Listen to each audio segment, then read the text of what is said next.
Va ora in onda il notiziario di Radio Libertà, realizzato in collaborazione con Il Sussidiario.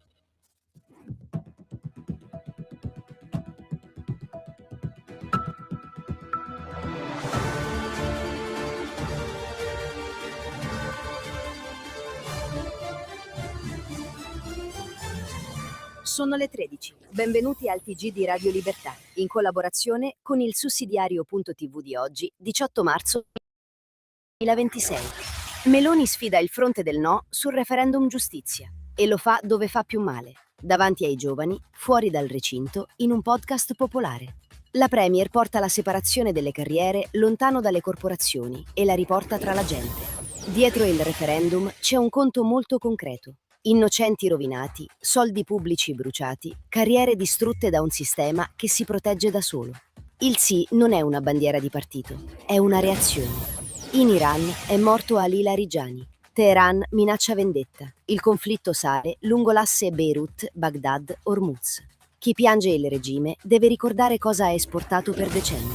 Salvini convoca i petrolieri a Milano. Non è un tema tecnico, è il sangue della logistica italiana e quando sale, sale tutto.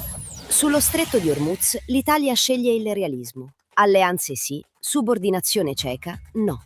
Roma tiene il punto, protegge i propri interessi, non si fa trascinare dove altri hanno già deciso. Sull'ETS Bruxelles studia correzioni, ma il nodo non cambia. Una tassa verde che pesa su bollette, industria e ceto medio produttivo.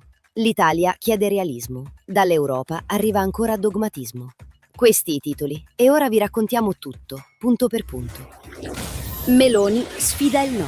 Podcast, giustizia, campo largo. Giorgia Meloni porta il referendum sulla giustizia dove il fronte se l'aspettava. In un podcast popolare davanti a un pubblico giovane e non addomesticato.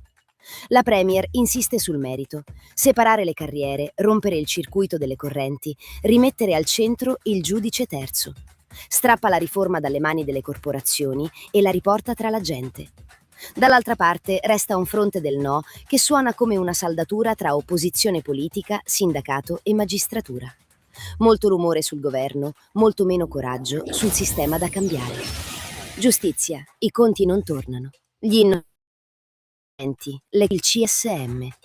Dietro il referendum non c'è una disputa astratta, c'è una domanda brutale su quanta libertà personale può essere sacrificata da un sistema che sbaglia, quanto denaro pubblico bruciato per riparare errori che hanno già devastato vite, famiglie, reputazioni.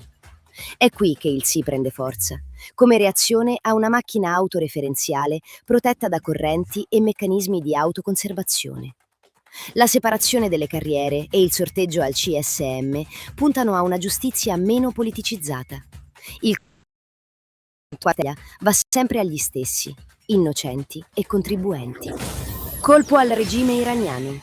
Larijani morto. Teheran minaccia. In Iran non siamo davanti a un normale episodio di guerra, ma a un colpo diretto al vertice di un regime teocratico che da anni esporta destabilizzazione, finanzia milizie e tiene in ostaggio il proprio popolo. La morte di Ali Larijani apre una nuova fase. Teheran promette vendetta, il conflitto si allarga lungo l'asse Beirut-Baghdad-Hormuz e i mercati tornano a guardare al Golfo con paura. Chi colpisce i centri di comando iraniani sta colpendo un sistema repressivo che ha fatto del ricatto e cura la sua cifra strategica. Il fronte occidentale non può permettersi di raccontare Teheran come una vittima. Matteo Salvini si muove sul diesel. Il ministro convoca i petrolieri.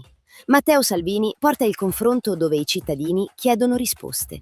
Sul prezzo dei carburanti, sui rincari che colpiscono trasporti, imprese e famiglie. La convocazione delle compagnie petrolifere a Milano è un segnale politico netto. Il governo non intende assistere in silenzio a una corsa del diesel che pesa sulla vita reale del è il sangue della logistica italiana, dell'autotrasporto, della distribuzione delle merci. Quando sale, sale tutto. Il carrello della spesa, il costo delle consegne, il fiato del ceto medio produttivo. Il messaggio è semplice: fermare la speculazione, difendere chi produce, non scaricare la crisi internazionale sempre sui soliti. Hormuz, ecco la linea italiana. Gli interessi italiani e la prudenza. Sullo stretto di Hormuz l'Italia sceglie il realismo. Difendere gli interessi nazionali, proteggere traffici ed energia, evitare di infilarsi in una missione che assomiglia a un ingresso diretto nella guerra. Roma sa che Hormuz è una quota di petrolio mondiale, ma sa anche che la sicurezza non si difende con automatismi improvvisati. La prudenza è una scelta di sovranità. Alleanze sì, subordinazione cieca no. Il patriottismo vero non si misura dagli slogan, ma dalla capacità di non farsi trascinare dove altri hanno già deciso per noi. Stop alla tassa green europea. ETS e bollette, resa dei conti. Sull'ETS il governo italiano combatte una battaglia che riguarda bollette, manifattura, posti di lavoro, competitività. Bruxelles studia correzioni al mercato del carbonio, ma il nodo politico resta intatto. Per Roma il sistema delle quote pesa troppo e scarica su famiglie e imprese un costo che si somma alla crisi internazionale. Per altri paesi l'ETS va difeso come un totem ideologico. Ecco il conflitto. Realismo produttivo contro dogmatismo green. L'Italia non chiede ma di evitare che diventi una tassa permanente sul lavoro industriale. Quando l'energia corre e Hormuz trema, scegliere l'ideologia contro la realtà significa aspettare che la realtà presenti il conto. Radio Libertà, in collaborazione con il sussidiario.tv presenta gli approfondimenti di oggi. Trump e la fase 2 sull'Iran. La strategia su Karg e nucleare. Dopo il colpo ai vertici del regime iraniano, la domanda è: quale sarà la prossima mossa della Casa Bianca? Secondo Efrat Lakhter su Fox News, la guerra tra Stati Uniti e Iran entra in una fase diversa con 3 opzioni. Colpire il nervo energetico del regime sull'isola di Karg, mettere in sicurezza il materiale nucleare, oppure scivolare nella trappola della guerra di terra. Karg è il polmone petrolifero di Teheran. Neutralizzarlo stringerebbe il regime alla gola, ma scuoterebbe anche i mercati globali. Il dossier nucleare è una strada chirurgica, ad alto rischio di escalation. La terza opzione, l'invasione di terra, è la peggiore.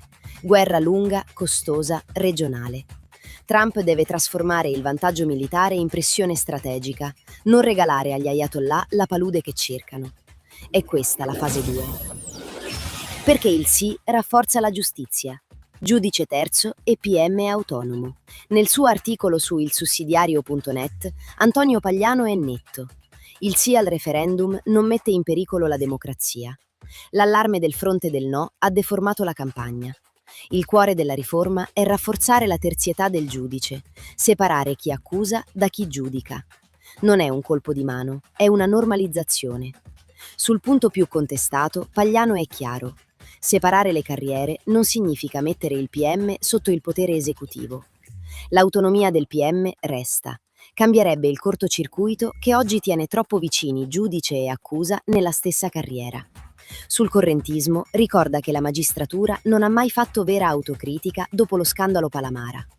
Il referendum non promette miracoli, ma rompe un meccanismo che ha divorato credibilità e prova a restituire alla giustizia misura e fiducia. Il rischio delle toghe con il no.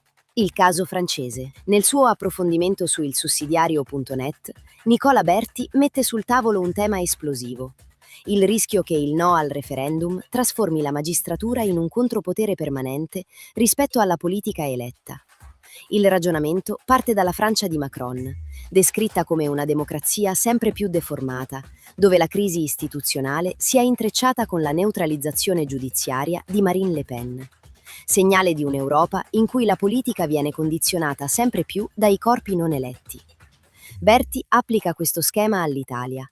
Il fronte del no non difende la Costituzione, difende l'intoccabilità dell'ordine giudiziario.